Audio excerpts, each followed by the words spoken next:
Pika gelis anaking hidup teh pupunden ati bebelahan nyawa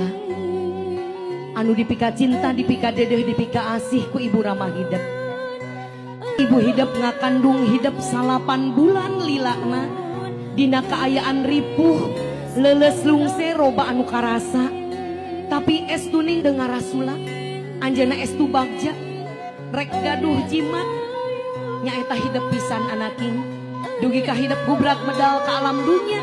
anu gelis dirawu dipangku dipika dedeh dipika asih dipikanya lirna geus nog beberau ayana hidup muntang karamah hidup anjeunna imam di kulawarga anu kedah dihormat di dama-dama ku hidup ramah hidup nyanak palita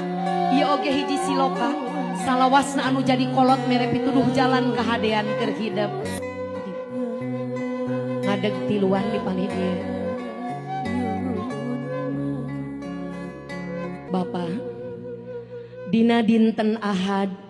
putri kakasih Bapa anu sakitu dinangna nengnekna ku Bapa bade dilepaskeun bade ditikahkeun ka hiji jajaka pilihan hatena.